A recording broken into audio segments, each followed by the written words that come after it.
Ce shiur dédié à la refoua de tous les malades et pour la fin rapide de la guerre. La question était posée donc, le kavzchut, il y a le mitzvah dans la Torah, mais tzedek tishpot amitecha. Tu jugeras ton prochain avec tzedek. Tzedek c'est quoi? Justice. Alors, nous, après abord, comment on expliquerait cela? Juger avec justice. Par exemple, je vois maintenant, je ne sais pas moi, un élève qui rentre un quart d'heure en retard à la prière. Comment je juge? Dans ma tête. C'est entre moi et moi. Je juge qu'il est un peu paresseux. N'est-ce pas? Une réaction normale. Alors, il y a des lois très strictes là-dessus. Tout dépend qui on juge. Il y a trois sortes de personnages. Il y a un bon juif, moyen, normal. Il y a un tzaddik, quelqu'un qui est très rarement fait des péchés. Et un rachat. Très rarement il fait des mitzvot. Très souvent il fait des péchés en tout cas. Le moyen, le bon juif normal. Si maintenant le doute, il est à 50%.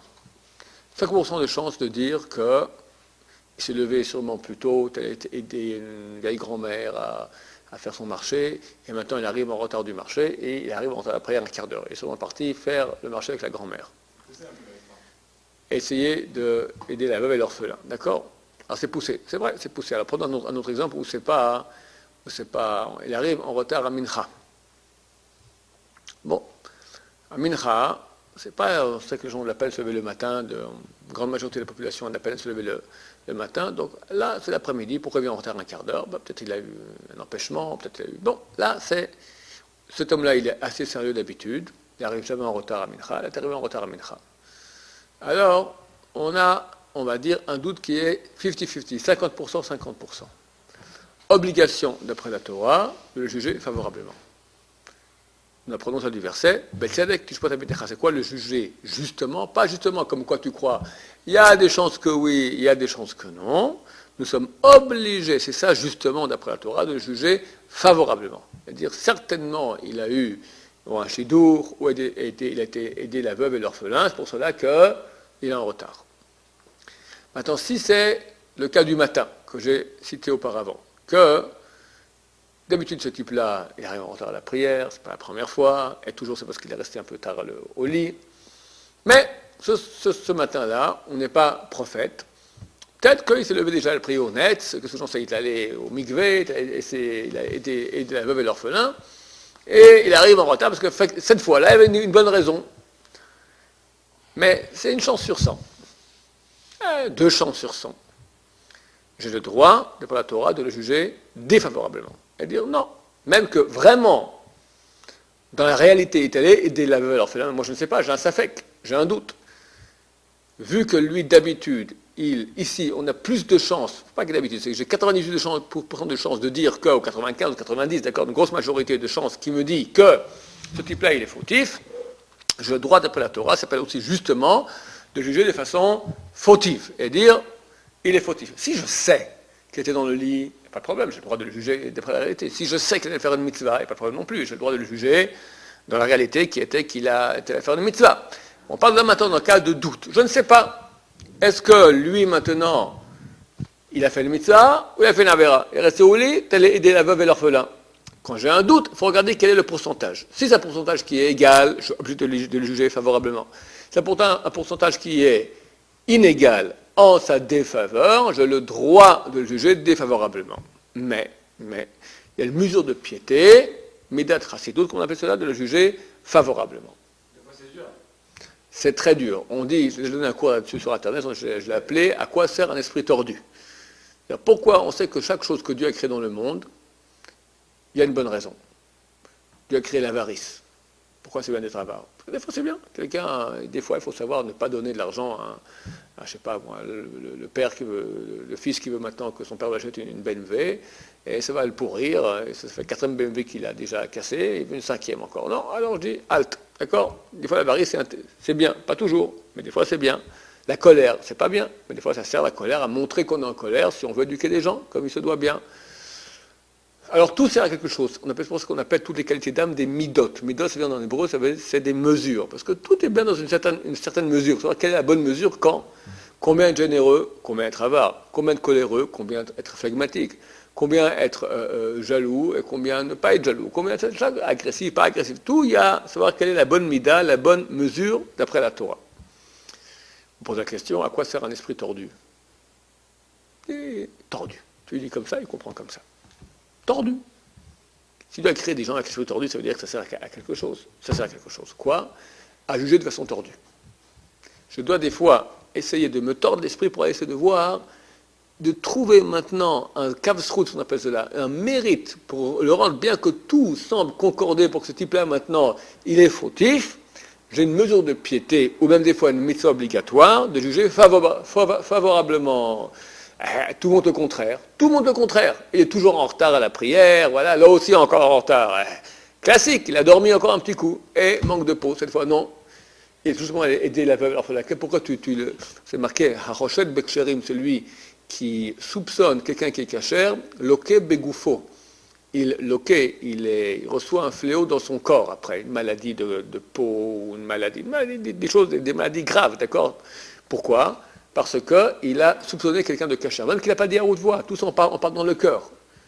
Tu penses quelqu'un qui est cachère, c'est une chose qui nous arrive très souvent, c'est partie des 5 choses sur lesquelles il y a une présomption qu'on ne fera pas de tchouva. Il y a 5 choses, citées dans le Rambam, peut-être on va les lire maintenant, à propos desquelles il y a une présomption qu'on ne fait pas de tchouva. Parce que le type, il croit, qu'est-ce que j'ai fait? Moi, j'ai cru qu'il a fait un truc, j'ai soupçonné qu'il a fait un truc qui n'est pas bien. Après, il s'avère, après coup, non, que ce n'est pas lui. Lui était tout à fait innocent. Est-ce que je fais tchouva là-dessus? Est-ce que je vais parler? Est-ce que j'ai fait la shonara? J'ai rien fait. Dans ma tête seulement, moi avec moi-même. C'est un péché d'après la Torah déjà, sur lequel on doit faire tchouva. Donc, à quoi sert l'esprit tordu? À se tordre l'esprit pour trouver un kavsrout, des circonstances atténuantes pour juger favorablement la personne qu'on juge qu'on aurait tendance à juger défavorablement. Oui. Juste avant, vous avez dit celui qu'on a l'habitude de penser que c'est, dans le cas de tout à l'heure, c'est vraiment un flemmard, on peut le juger défavorablement comme celui qu'on sait qu'il fait des choses toujours bien, mais celui qui fait toujours des choses bien, c'est pas un cas zéro de dire que on voit un rabbin qui vient, il est en retard. Ouais. La première chose qui lui vient à l'esprit, c'est pas qu'il a dormi,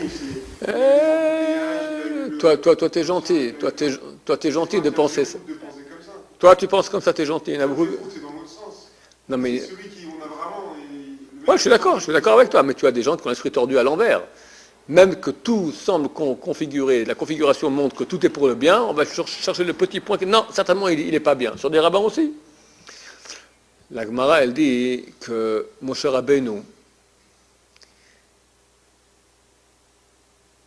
lorsqu'il sortait de chez lui en retard, plus tard que l'heure, alors tous les Bnei Israël, enfin une partie des Bnei Israël, commençaient à soupçonner, dire certainement il est en train de maginancer des plans contre nous faire des choses comme ça, en train de faire une machination pour nous, une manigance, une machination, d'accord? Bon, en train de faire une manigance contre nous pour nous faire un sale coup. Quand il sortait trop tôt de la maison, tout le monde disait « Ah, ça m'a problème de chambaï chez la maison, Moshe, pourquoi il sort si tôt ?» Simplement, il a eu une querelle avec sa femme et il sort.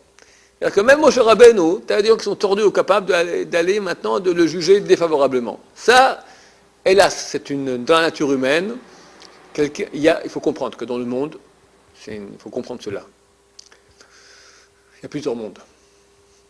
Le plus haut s'appelle Atzilut, c'est la divinité. Là-bas, le mal n'a pas aucune emprise. Comme c'est marqué, Loeguchara. Loegucha n'habitera pas chez toi le mal. Le mal ne peut pas habiter avec la divinité, c'est impossible.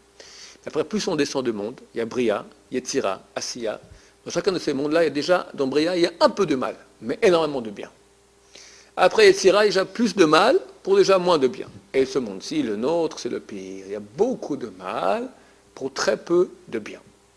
Ce qui fait quoi? Ce qui fait qu'au niveau de la société aussi, la société elle est toujours en pyramide. Tu as toujours peu de gens bien pour beaucoup de gens pas bien. C'est comme ça. Et vu qu'il y a beaucoup de gens pas bien, les gens qui ne sont pas bien, ils ont tendance à voir le pas bien chez l'autre. C'est comme ça. Le type qui est bien, qui est bon, il voit le bon chez l'autre. Le type qui n'est pas bien chez lui, il a tendance à voir le pas bien chez l'autre aussi. Alors toi qui es un type bien, tu dis le rave il arrive en retard, certainement il a une bonne raison. Ok, c'est un type bien. Mais combien de gens sont des types pas bien et vont regarder le rave, t'as vu? Même le rave il arrive en retard. Alors tu vois, donc lui aussi, il a son Yetzirara, il est en retard, sa femme la traite, qu'est-ce que j'en sais, d'accord, ça ne manque pas de bonnes raisons fausses pour aller et soupçonner quelqu'un d'une chose qui est cachère. Donc je récapitule. Pour quelqu'un qui est moyen, obligation de le juger favorablement si le doute est moitié-moitié. Si le doute, il penche plus la balance plus vers le mal, mesure de piété de le juger favorablement, mais il est permis d'après la loi stricte de le juger défavorablement. Pourquoi? Parce qu'il y a une majorité qui penche vers le mal. Entre nous. C'est là où tu devrais rentrer en action le plus fort. Oui, mais on ne peut pas t'obliger. Parce qu'effectivement, tu es au niveau, on voit qu'il y a plus de choses qui sont du côté négatif, donc on ne peut pas te dire, écoute, et l'esprit complètement tordu, t'obliger. Mesure de piété. Et savoir que comme nous on se comporte avec l'autre, comme ça Dieu se comporte avec nous. Parce que nous aussi, des fois, on vient vers Dieu à Rosh Hashanah avec une facture. Il y a beaucoup de choses négatives et très peu de positifs. Et Dieu peut dire, ça ne va pas. Alors que faire la défense? On va dire, non, mais Dieu a des circonstances atténuantes. Ça, on peut. Il y a le pauvre, il était mal, il n'était pas dans sa peau. Et puis justement, il va y avoir un contrôle fiscal. Et puis après, sa femme, elle devait tomber en déprime à l'hôpital psychiatrique. Et après, son fils, il est parti avec une Goya. Et beaucoup, enfin, il a fait une affaire, le pauvre. On peut voir des circonstances atténuantes. L'accusation va dire, non. Tout ça, c'est bien beau, mais il a fait un péché grave. De quel droit? Qu'il écope. Qu'est-ce que Dieu va faire? On va voir comment cet homme-là, se comporte lorsqu'il a maintenant deux côtés. Un côté positif et un côté négatif. S'il va effacer le négatif pour refaire monter en épingle le positif, bien qu'il y a beaucoup d'alinéas du côté négatif qui vont culpabiliser la personne qui les sont jugés, et lui, néanmoins, il efface le côté négatif et voit le côté positif, on le juge aussi positivement dans le ciel. Kol amavir al midotav, maverim al kol pesha'av. Tout celui qui passe outre ces mauvaises midot, ces mauvaises qualités d'âme, de façon habituelle, je suis mauvais. Je regarde l'autre, je suis envieux, je suis jaloux, je suis concurrentiel, je me sens mieux que lui. C'est normal, chacun on a Baruch Hashem, une bonne cargaison de mauvaises midot. Si maintenant je passe outre et je regarde le bien qui est en lui, et c'est dur des fois de voir le bien, c'est très dur. T'enlèves tout. Alors celui qui fait ça, ma'averim alkol pesha'av. On efface tous ses péchés. On efface tous ses péchés. Le cas classique, au cours d'une histoire authentique, quelqu'un est allé voir le Rav Chaim Kanevsky. Je crois que ça fait 15 ans qu'il n'avait pas d'enfant. Il est stérile, il n'a pas d'enfant. Rav Chaim Kanevsky, qui est un des hommes au monde aujourd'hui, qui a un pouvoir de brachot le plus grand que nous connaissions. D'accord? C'est un homme qui a un roi HaKodesh, qui a l'Esprit Saint, et un mot de sa part, on sait que dans le ciel, ça a beaucoup de valeur. Il est allé le voir, ce monsieur qui était stérile. Il lui a dit, je peux rien faire pour toi. Il faut que tu reçoives une bracha de quelqu'un qui ma'avir al midotav, qui passe outre ses mauvaises midot. Quelqu'un qu'on met en colère, qu'on met hors de lui, et néanmoins, il ne répond pas. Bon, le type, il sort comme ça. Où est-ce que je trouve quelqu'un comme ça? Il faut d'abord trouver quelqu'un qui met en colère le premier qui met en colère un deuxième. Maintenant, il faut que vraiment le type il se retienne bien. Et après que je joue au bon moment pour demander une bracha. Il faut beaucoup de considérer. Bon, je ne sais pas si le même soir ou 2-3 soirs plus tard, le type il arrive dans une simcha, une soirée, une bar mitzvah comme ça. Il est à table avec des gens qu'il ne connaît pas très bien. Tout à coup, il y en a un qui vient comme ça extérieur et qui commence en public à, excusez-moi le terme, engueuler un type qui fait partie là, de la table. Et le type, on voit la pression qui monte. Il va commencer à lui répondre. Alors, le type lui saute dessus, je t'en prie, ne lui réponds pas. T'as vu comment il me parle? Je t'en prie, ne réponds pas. Mais pourquoi je ne répondrai pas? Mais t'as vu comment il me parle? Je t'en prie, ne réponds pas. Ne lui réponds pas. Et l'autre, il continue. Le type, il va lui sauter dessus. Je t'en prie, ne réponds pas. Je t'en supplie, tout ce que tu veux, mais ne réponds pas. Il ne comprend pas. Mais qu'est-ce que tu veux? Laisse-moi. Bon, il n'a pas le droit de lui dire. S'il lui dit pourquoi, c'est fichu. Il faut que le type arrive à ne pas répondre. À la fin, le malhonnête là, le type qui criait comme ça, il part. Elle dit, t'en peux plus, mais qu'est-ce que c'est? Explique-moi. Il dit, avant tout, fais-moi une bracha. J'ai fait 15 ans que je n'ai pas d'enfant, fais-moi une bracha que j'ai des enfants. Bon, Michel Barra dans le coucher, hop, c'est fait une bracha. Après, il lui explique. Il lui explique toute l'histoire. Et le type a eu un enfant. Les semaines qui suivent, sa femme est tombée enceinte et il a eu un enfant. Donc la valeur de ce que c'est quelqu'un qui arrive à passer outre ses mauvaises midotes. C'est marqué Tolé Eretz al-Belima. C'est un verset dans Job 26.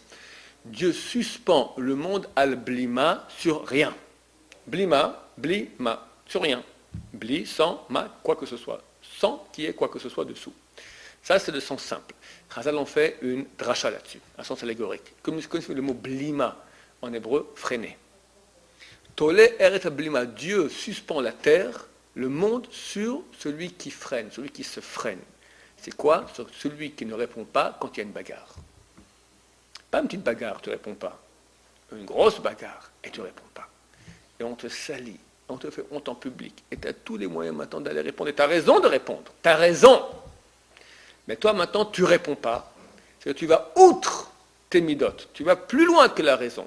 Alors d'abord Dieu, dans ton jugement à toi, il ne va pas aller après la raison, la justice. Tu n'as pas été dans la justice. La justice, tu aurais pu lui répondre, le type, il t'engueule en public comme ça, il ne te laisse pas faire. Tu as été outre la justice, tu t'es retenu. Dieu aussi maintenant va retenir la justice divine. La justice, c'est le din, celui qui veut te frapper. Et va se lever de son trône de justice, comme on dit, aller sur son trône de miséricorde, et va te juger de façon miséricordieuse. Pourquoi? Parce que toi aussi, tu es comme ça avec les autres. Donc c'est un cas de figure. Un autre cas de figure, c'est celui où moi, avec moi-même, maintenant, je peux juger quelqu'un favorablement ou défavorablement. Comme moi, j'ai tendance à le juger, comme ça on me juge dans le ciel. Et qui n'a pas besoin d'être jugé favorablement? Qui peut dire, moi je suis nickel par rapport à Dieu? Personne d'entre nous. Donc il y a une mitzvah, une mesure de piété. D'après la loi stricte, je ne peux pas t'obliger à le juger favorablement. Il y a 98% de ce type-là, c'est un flemmard, et c'est tous les matins tu vas le lever, et voilà, il y a toutes les chances de dire que il vient se lever maintenant de son lit. Ou que toute la nuit, il a, je sais pas moi, il a fait la bringue et s'est levé tard, d'accord? On a beaucoup de bonnes raisons de dire qu'il est coupable. Mais si maintenant je vais tordre mon esprit et le juger favorablement et vraiment le juger favorablement, il y a un Yetzirah terrible dans la tête, mais c'est pas possible, c'est tordu ce que je suis en train de dire. Non, c'est pas tordu, ça se peut vraiment, on a vu des cas, et c'est vrai qu'on a vu des cas, des fois des choses qu'on croit coupables et qu'il s'avérait que non, en fait il était tout à fait innocent. Donc il y a une grande mitzvah dans ce sens-là. On passe à le deuxième cas de figure, le tzaddik. Le type est vraiment un type bien. C'est très rare qu'il va s'empêcher. Lui, d'après la loi, il est obligatoire de le juger favorablement, même dans les cas où la balance, elle pèse beaucoup plus dans le cas de la culpabilité, qu'il y a beaucoup plus de chances qu'il soit coupable. Nous avons une mitzvah de le juger, une obligation de le juger favorablement. Comme dit la Gemara, c'était un Tamid Chacham qui a péché la nuit, ne le soupçonne pas durant le jour, car il est évident qu'il a fait tchouva. Tu l'as vu pécher. Tu l'as vu, la nuit, il est parti, il a une avéra, tu sais. Le matin, tu le vois, pour toi, il est clean, ce type-là. Déjà, il était au mur de lamentation, il a pleuré, il a fait tchouva, il a pris sur lui de payer la tzedaka, de faire des jeûnes. Tu dois le considérer, c'est un Tamid Chacham. Certainement, il a fait tchouva déjà le matin. Quelqu'un qu'on ne connaît pas, comment on peut juger s'il est tzaddik ou pas? D'abord, c'est marqué Chochmat Adam Ta'ir Panav. La sagesse d'un homme, elle éclaire sa face. Tu peux voir.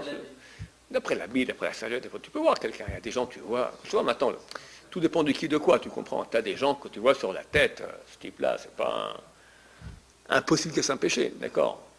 Tu as des gens comme ça, surtout dans leur vieillesse. Quelqu'un qui, toute sa vie, fait attention à lui, au bout d'un moment, sa tête, elle illumine. Troisième cas de figure, le rachat. Le rachat, le type que nous savons, c'est un type qui a tendance à faire beaucoup de péchés.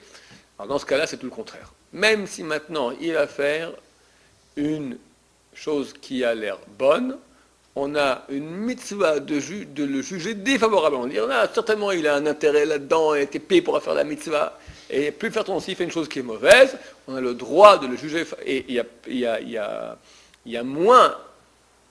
Il y a plus de lieux de croire qu'il est innocent, il y a une mitzvah de l'enfoncer, de le juger de façon coupable. D'accord? On parle maintenant d'un type qui est vraiment loin de la Torah, un type qui est vraiment une ordure.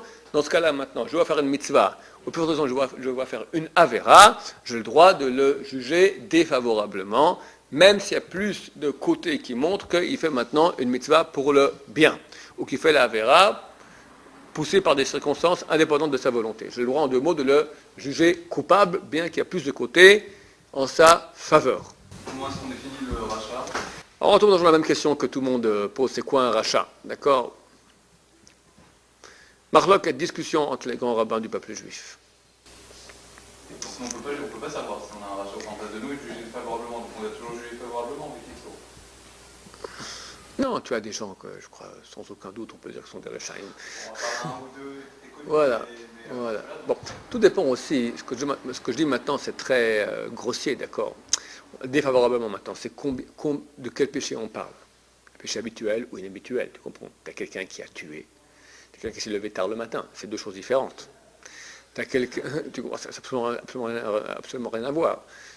On parle aussi maintenant de quel type de rachat. Tu as un type qui a l'habitude de se lever tard le matin, mais c'est un gentil garçon. Ok, alors j'ai le droit défavorablement de le juger parce qu'il est habitué dans cette chose spécifique de se lever tard le matin, il a une maladie là-dedans, une maladie qui est hélas courante, d'accord? J'ai le droit de le juger défavorablement au niveau de la loi stricte, d'accord? Au niveau de la loi stricte parce que c'est son habitude de faire comme ça. Mais ce n'est pas pour autant que je maintenant le juger défavorablement dans un autre cas de figure. Donc tout dépend de la personne et du cas de figure. C'est quoi le but quand on va faire une mitzvah de l'enfoncer? Parce que ça veut dire que ce type-là, il ne pourra jamais se relever. On parle d'un grand rachat. D'accord, mais il a quand même le droit de revenir un jour ou l'autre. Ouais, ok, de quoi on parle maintenant?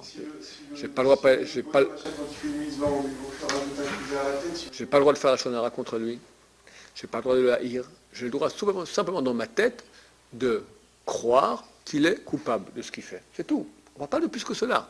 Hein, le cours maintenant, il est sur le soupçon intérieur que j'ai. Personne ne dit que j'ai le droit de parler. Sans extérioriser, c'est la shonara. Tout ce que je parle maintenant, c'est moi, avec moi-même dans mon corps, j'ai parlé à personne. Maintenant, quelles sont les 5 choses à propos desquelles il y a une présomption que l'homme ne fait pas de tchouva? Elles sont marquées dans le Rambam. Je vais amener ici le Rambam.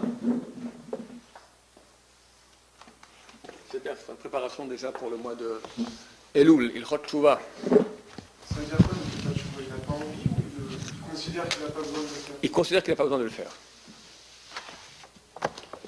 Je vous lis avec son langage de Rambam, comme il va vous dire, il le dit très très clairement. La personne est convaincue. Il y a 24 choses qui empêchent la tchouva. Parmi ces 24 choses qui empêchent la tchouva, c'est-à-dire qui la rendent très difficile, c'est jamais empêché complètement. Il y en a 5 qu'il y a une présomption qu'il ne fera pas de tchouva parce qu'il pense qu'il n'a rien fait. Voilà. Umehen, parmi ces 24 choses. Les gens qui font ces choses-là, il a une présomption qu'il ne fera pas de tchouva de ces choses-là. Les filles, car shehen dvarim kalim sont des choses qui sont légères, be'ene rova adam, à la majorité des yeux des hommes. Les gens pensent que ce n'est pas très grave ce qu'ils ont fait. Ve'nimtza chote vehu idme she'en sechet. Et il s'avère qu'il fait le péché, mais il pense qu'il n'a fait aucun péché. De quoi on parle? Ve'eluhen, les voici. Aochel misouda she'ena mefpeket le ba'alea. Celui qui mange un repas qui est insuffisant à son propriétaire. De quoi on parle? Tu as raté maintenant ton repas ici à la yeshiva. Tu vas t'acheter une pizza. 2 triangles de pizza. C'est ton repas. Tu gardes dans ta chambre. Dis donc, ça a l'air très bon cette pizza que tu es en train de manger. Toi, tu es gêné. Tu lui dis, ouais, pas de problème, tiens, je te donne une moitié un quart, pas tout. Un quart, d'accord? Attends, toi, tu te connais. Pour que tu sois rassasié, il te faut les 2 moitiés, les 2 triangles. Tu donnes maintenant un quart de ton repas, à la fin, tu seras encore un peu affamé. Toi-même, tu proposes à l'autre de donner ta partie, parce que tu es gêné. L'autre, s'il prend cette partie du repas, il transgresse ce qui s'appelle avak gezel. Les filles, chez elles, avak gezelhu, car c'est ici de la poussière de vol. Lui-même te propose, c'est lui qui m'a dit. C'est de la poussière de vol, parce que quelque part, tu l'as obligé en le mettant mal à l'aise, s'il ne prenait pas cela. On appelle manger d'un repas de quelqu'un qui ne suffit pas à ce quelqu'un. Ce repas ne suffit pas pour ce qu'il comptait manger, d'accord? Ça concerne peu un repas ou ça concerne autre chose? Quoi d'autre qu'un repas, par exemple? On n'est pas n'importe quoi, des objets. Là, c'est vraiment spécifique au repas. Je ne vois pas comment, dans le cas des objets, ça pourrait être. Quelqu'un a des stylos, tiens, ils sont sympas ces stylos. Ok, vas-y, prends-en un. Ouais, mais je ne peux pas m'arranger sans le stylo. J'ai plusieurs stylos, il vient m'en prend un. Ok, ça me suffit normalement. Je lui vends ou je ne sais pas. Par exemple, quelqu'un il a une voiture, elle est stationnée en bas, il y a une personne qui est très, qui va faire une course. Non, mais ça, c'est pas que je vais lui propose maintenant de faire une course et je te propose et j'en ai besoin maintenant. Non. On parle de choses qui vraiment ressemblent à cela. C'est-à-dire que ça ne me suffira pas à moi-même. Ça me manque. Lorsque je donne à l'autre, je me retrouve manquant de cette chose-là, mais je suis trop gêné de lui refuser, donc je lui donne cette chose-là. Si c'est de l'argent, par exemple. Moi, je suis obligé de donner une partie d'argent. Cigarette.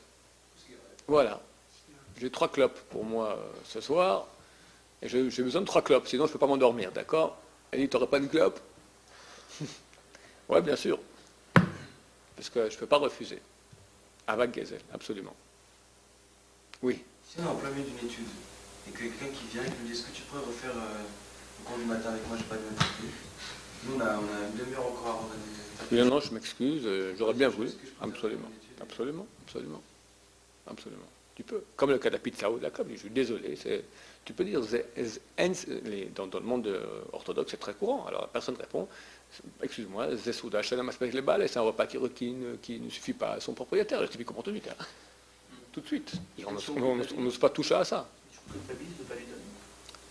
Mais tu n'as pas le droit de lui donner. Parce que tu lui fais un interdit de vol. La nature a culpabilisé de Hein? ne lui donne pas. Alors il faut, avec sa raison, se dire, d'après la Torah, je n'ai pas le droit de lui donner. Pas le droit. Deuxième chose. Amishtamesh Ba'avoto. Je n'ai pas fini la première chose. Vehu medame, et il s'imagine, chez l'ochata, qu'il n'a pas péché. Veyomar, et il dira, Klum achalti et la bershuto, j'ai mangé parce qu'il m'a autorisé. C'est du vol, lui-même a proposé. Du vol. Avak, c'est du vol, on appelle ça poussière de vol, c'est un vol des Rabbanan. Le vol, c'est toujours de la Torah. On appelle ça poussière de vol, c'est un vol qui est interdit par Rabbanan. C'est un vol des Rabbanan. Alors, on peut faire tchouva, mais qui fait tchouva? Que celui qui sait. Il dit, après tout, qu'est-ce que j'ai fait? Ce que le rabbin m'explique. Il y a une présomption que il ne fera pas tchouva là-dessus, parce qu'il dit, qu'est-ce que j'ai péché? J'avais envie de pizza, lui il était poli, il m'a offert sa pizza, c'est lui-même qui s'est proposé, moi j'ai accepté, où est le mal? Donc les Chazal savent que les gens réfléchissent comme ça tordus, ils disent, attention, fais tchouva là-dessus, parce que normalement, tu as une présomption que tu ne feras pas tchouva là-dessus. Amishtamesh, deuxièmement, Amishtamesh bavoto shel ani, sha'avot shel ani, eno ela kegon kordom ou machresha, ma bilbo enan chaserin, ve'are lo gazalti oto. Celui qui utilise le gage que lui a donné un homme qui est pauvre. J'ai prêté de l'argent, quelqu'un vient me rendre, prête-moi $1000. Je lui dis, ok, mais moi il me faut une garantie. Écoute, il y a ici ma charrue. Tiens ma charrue. Ou, de façon plus moderne aujourd'hui, il me demande $10 000, il me faut un gage. Ok. Ma voiture, elle reste chez toi tant que je ne t'ai pas rendu les $10 000. Le type, il a besoin de cet argent-là. Il a besoin de cet argent. Bon, maintenant, je garde la charrue, la voiture, et je l'utilise. Troisième chose. Amisakel Barayot, le problème français numéro 1. Excusez-moi, mais les banques, c'est ce qu'elles font quand on a un emprunt, elles vont hypothéquer. Mais les banques, il n'y a rien de plus malhonnête que ça au monde. Et donc, elles font cette erreur-là, elles font ce... La banque, c'est comment voler avec la pancarte, nous sommes honnêtes. C'est quoi une banque? Il n'y a pas des banques religieuses où il n'y a pas les prêts avec intérêt, mais par exemple là, ils vont hypothéquer effectivement une voiture, une maison, des choses comme ça. Quand même. S'ils hypothéquent une maison, par exemple, une deuxième maison, que j'ai un château en Espagne, d'accord? Ou hypothéquer, ça veut dire que je peux habiter dans ma maison, ça c'est permis. Je n'ai pas dit qu'on n'a pas le droit de prendre un gage. Ou le bijou de la grand-mère. Un gage qui est mon gagne-pain. Ma voiture avec laquelle j'ai oublié de dire, je parlais de la voiture avec laquelle je gagnais ma vie, d'accord? Moi je suis représentant en commerce, je vais d'un endroit à l'autre, maintenant je vais prendre le métro, impossible, d'accord? Ou aller à pied ou en bus, je perds de mon argent. Donc la charrue, on parle maintenant de la charrue avec laquelle le type il travaille sa terre. Ou si on parle maintenant d'un orfèvre, de ses ustensiles de travail avec lesquels il fait des bijoux. Si on parle, je ne sais pas moi, d'un dentiste, on lui prend son labo, je sais pas. Enfin, chaque personne avec sa source de revenus, je lui prends sa source de revenus comme gage. Je l'empêche de pouvoir me rendre l'argent et de gagner sa vie. Troisième chose. Les trompettes pour les Français. Hamislakel, Barayot, celui qui regarde les femmes. Ma'ale Adato, il pense, She'en Bechach Klum, qu'il n'y a rien là-dedans, Shu Omer Karidi, Vechibalti, Quoi, j'ai une relation avec elle? Au carab, peut-être, est-ce que j'ai touché? J'ai rien fait, j'ai regardé, c'est tout. Hein? Chazaka, ou Enoyoda, il ne sait pas, Sharat Ainaim, que le fait de regarder Avon Gadol est un péché grand. Sigoremet, les Goufan, que c'est elle qui provoque après, en fin de compte, les interdits. Chez les marques, comme il est dit dans la Torah, vous ne vous prostituerez pas après votre corps et vos yeux. Les yeux regardent, le corps est envie, et pour finir, la Havera se fait avec les organes. On parle du cas où c'est tsniout ou pas tsniout, les deux. Qu'est-ce que ça change tsniout ou pas tsniout? C'est quoi tsniout aujourd'hui? Ça existe tsniout? Non. La femme qui est habillée tsniout, elle a une forme qui fait comme ça. Je le fais, je vais pas être trop... donc je fais vu par derrière, d'accord? Comme ça. Tu regardes ça déjà? Tu regardes le... Hein? Pourquoi tu regardes ça? Regarde un homme comme ça. Tu regardes un homme comme ça des fois? Tu ne regardes pas un homme comme ça. Donc tu as un plaisir de regarder une femme. C'est interdit. On ne parle pas de tsniout, c'est encore plus grave. Qu'elle n'est pas habillée comme il faut. Mais même habillée de haut en bas. Regarder une femme avec un regard déshabilleur, ou même pas déshabilleur, avec du profit, du plaisir de regarder une femme, c'est interdit de la Torah. Comme manger du porc. C'est extrêmement dur pour nos frères français qui ont été gavés depuis qu'ils sont jeunes de ça toute la journée. On a le droit de regarder les moches. Si on prend pas de plaisir. Voir, je n'ose même pas te dire regarder une moche, voir une moche. Regarder, c'est déjà regarder. Il faut regarder une femme comme on regarde un homme. Ce qui est presque impossible pour un Français. Hein? Comme on regarde sa mère. Ou comme on regarde sa mère, si on est normal. C'est-à-dire qu'il ne faut pas, si on sait que, par exemple, si on n'attarde pas trop au regard sur une femme et qu'on est juste dans le passage, il ne faut pas non plus marcher la tête dans les pieds, quoi. Pourquoi pas jeter dans les pieds? Parce que, non, je pose une question bien claire. Est-ce que la halakha, elle exige que quelqu'un, s'il sait que, s'il doit, je sais pas, il cherche un autre ou que ce soit et qu'il y a des femmes, il n'est pas obligé de ne pas la regarder, quoi. Tout dépend de la personne. S'il ne peut pas regarder une femme sans la regarder, s'il ne peut pas voir une femme sans la regarder, moi je fais une différence entre voir et regarder. Voir, c'est comme je te vois. Je ne vais pas regarder maintenant la forme de ta tête, d'accord? Ni de ton corps. Je peux voir. Et ça arrive des fois, ça arrive rarement, mais ça arrive des fois, qu'on peut voir une femme sans la regarder. Tu es maintenant en train d'aller à l'épicerie, tu parles avec ton copain, combien ça coûte 2 francs, tu n'es pas en train de regarder la bonne femme. C'est 2 francs 2 secondes, tu l'as vu, tu as vu quelqu'un, mais tu n'as pas regardé comment elle était. D'accord? Mais tu ne peux pas voir longtemps sans regarder. Et c'est très simple, qu'au bout d'un moment, tu vois les yeux qui font tric, tric. Classique. Les pauvres, c'est les femmes qui se sentent regarder, sans cesse, sont obligées de s'habiller, machin. C'est terrible. Être une femme belle, miskena. Elle est incapable de marcher dans la rue sans se faire quelque chose parce qu'elle sait qu'elle a regardé sans cesse. C'est très dur psychologiquement pour quelqu'un d'être regardé sans cesse. Là, c'est normal. C'est dans les Sahara, ça. Elle se met tsniout. Même tsniout. Ok. Elle a un très beau visage. Ok, tsniout. On ne peut pas non plus lui dire reste à la maison, d'accord? Les hommes doivent se corriger, les femmes doivent se corriger. Mais un homme n'a pas le droit de regarder une femme, sauf, terminé, pas le droit. Et le rabbin nous dit c'est un péché grave qui, pour finir, provoque des interdictions. Quand tu regardes, tu y penses. Hein, messieurs? Et quand tu penses, eh ben, bonjour, ça sort. Obligatoire.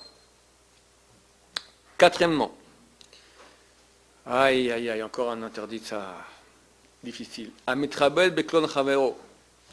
Celui qui s'honore de la honte de son prochain. Qu'est-ce que c'est que cela? Dans tous les cas où ton honneur est mis en relief par tu mets en relief ton honneur par le déshonneur de ton prochain. Il y a eu un examen ici à la yeshiva. Et toi, tu as eu une note, tu as eu 90. Et tu dis, tu vas voir ton rab, ou ton père, ou ta mère, ouais, bah, j'ai eu un examen, alors j'ai eu 90. Et bah, au Hachem, je suis meilleur de la classe que tout le monde, personne n'a eu plus que 60. Donc, tu te mets en honneur. 90 peut être bien, peut être moins bien. Si tout le monde a eu 95, bah, tu es tout à fait dans la moyenne. Tu montres montes ton honneur par rapport à l'autre. C'est une chose tout à fait naturelle chez nous. Nous dit le Maïmonide, Omer Belibo, l'homme dit dans son corps, chez Nochel, que ce n'est pas un péché. Le fils chez En Chavero Omen Sham, car son prochain n'est pas là à côté de lui. Velo Higiyalo Boshet, et l'autre n'a pas eu honte à cause de cela. Velo Bisho, et il ne lui a pas fait honte. Et la Arach Masa, tout simplement, il a valorisé ses actions, ses bonnes actions, Masa Vatovim, le Chormato et sa sagesse, les Moul Masa Chavero, par rapport aux actions de son prochain, au Chormato ou de sa sagesse. Qu'aider chez Irae, pour que par cela on voie, Miklalo de cette déduction, chez Humechubad Vechavero Bazoul, que lui il est bien et son prochain n'est pas bien, ou moins bien. Dans tous les cas où tu vas te comparer à l'autre, on ne parle pas dans la tête. Dans la tête, on n'est pas des anges. Mais en publiquement, tu te compares aux autres, tu dis, je ne sais pas, donnez-moi, je ne sais pas, n'importe quel exemple. Une femme qui fait à manger à son mari, et tu as vu comme c'est bon, c'est pas comme la voisine qui fait, je plains la voisine, qu'est-ce qu'elle est en train de faire à son mari. Ok. Hein? Non, ça ne passe pas du tout. Dis que c'est bon. Pourquoi tu vas comparer à ta voisine? Pourquoi est-ce que nous devons nous valoriser par rapport à l'autre? C'est une erreur, une conception de la vie. C'est une grande erreur, parce que nous sommes aimés de Dieu parce que nous sommes nous, et pas du tout en rapport relativement à l'autre. Donc quand tu te montes relativement à l'autre, c'est très grave, celui qui c'est marqué, il n'a pas été, dit le Rambam, mais c'est marqué autre part, dans la halakha, dans le Shulchan Aruch, c'est marqué Shulchan Aruch. Celui qui a l'habitude de faire cela, n'a pas part au monde futur. C'est extrêmement grave. Parce qu'il n'a rien compris. D'abord, tu fais honte à ton prochain. Quelque part, ça lui fait honte. Ensuite, toi, tu te valorises sur des choses qui n'ont aucun lieu de valeur, parce que ta valeur intrinsèque ne dépend pas de la non-valeur de l'autre. Tu as de la valeur dans la mesure où tu as de la valeur. C'est tout, mais ce n'est pas par rapport à l'autre que tu dois te situer. C'est faux. Ah. Et alors, on n'a pas le droit de dire à quelqu'un qu'on avait tué au tennis ça veut dire, moi, je suis meilleur que lui, et ça, il le vit, c'est pas... J'ai gagné le match, ça va. Mais je suis le seul, j'ai gagné le match, et tous les autres ont... Moi, j'ai gagné 10 matchs, et le meilleur, il a fait que 5 matchs. Il a gagné que 5 matchs. D'accord? C'est un problème? Dis, j'ai gagné 10 matchs. Pourquoi tu dis, et les autres n'ont gagné que 5 matchs? Ce et les autres, toi, tu as ta valeur à toi. Pourquoi tu dois la valoriser de façon relative à la défaite de l'autre? Ça, c'est faux. Alors, dans le cas du premier exemple de l'école, je sais pas, les parents en général ils disent que son fils il est quelque chose, il progresse, il faut que je sois le meilleur de la classe. Ouais. Et obligatoirement, c'est par rapport aux autres.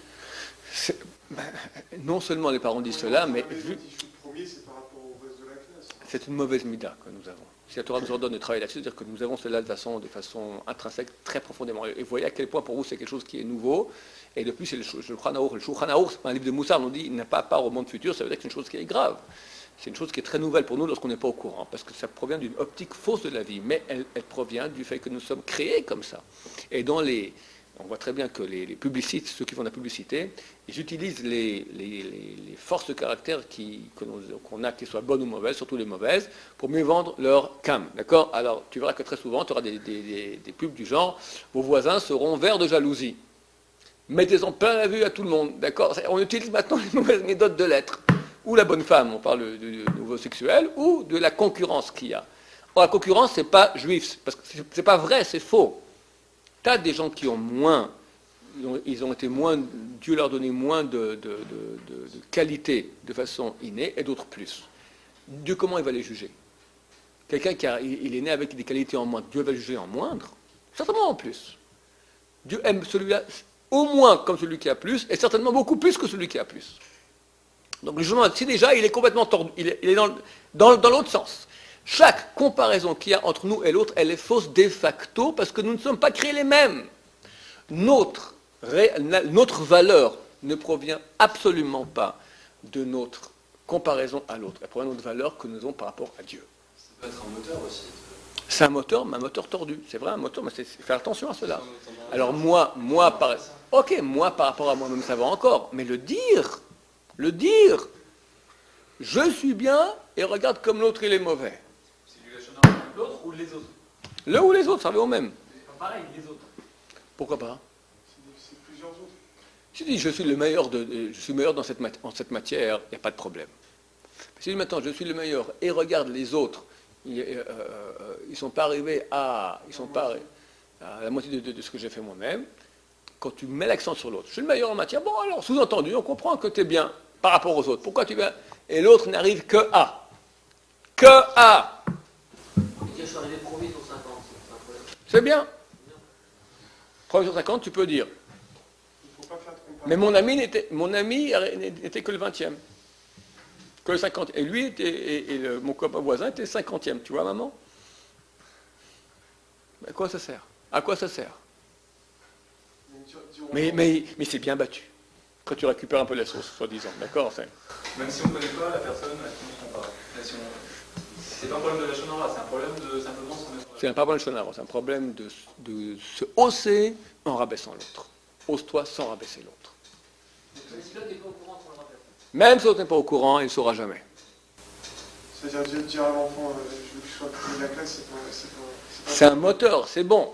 Et lui, il dit, papa, je suis le premier de la classe, ça ira très bien. Mais si le gosse vient et dit, j'étais le premier de la classe, et sache que mon ami, qui toujours est... Lui, il a eu, il était que 20e. Là, j'ai baissé l'autre. Se monter soi, c'est déjà pas très bien. Mais ok, acceptons, on n'est pas des anges. Te monter soi, monte-toi toi. Pourquoi tu baisses l'autre? Pourquoi tu te montes en baissant l'autre? De la baisse de l'autre. Commerce, ne me dis pas commerce. Quoi commerce? On a un produit qui coûte moins cher que l'autre. Oui. Pour vendre notre produit, on est obligé de dire il est moins cher que l'autre. C'est moins cher du marché.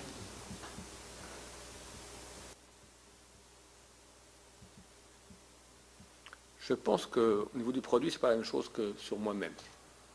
Je pense que c'est permis. Si c'est pas, on parle maintenant kvodo, je veux montrer mon honneur, ma grandeur, ma gloire. Regarde qui je suis. Grave, alors dans le même principe, on a le droit de dire, nous les religions, on est bien, et regardez ces Chilonim, comment ils sont. Je ne pense pas qu'on c'est bien de dire ça. Qui a dit que c'est bien? D'abord, prenons cet exemple-là. Ça arrive souvent. Quand tu m'as posé cette question, une fois, je t'ai répondu, qui c'est? Le religieux, qui est au courant, il est conscient, donc il est beaucoup plus coupable que l'autre qui est inconscient. On ne sait pas comment Dieu est juge. Qui sommes-nous pour juger? Qui sommes-nous pour juger?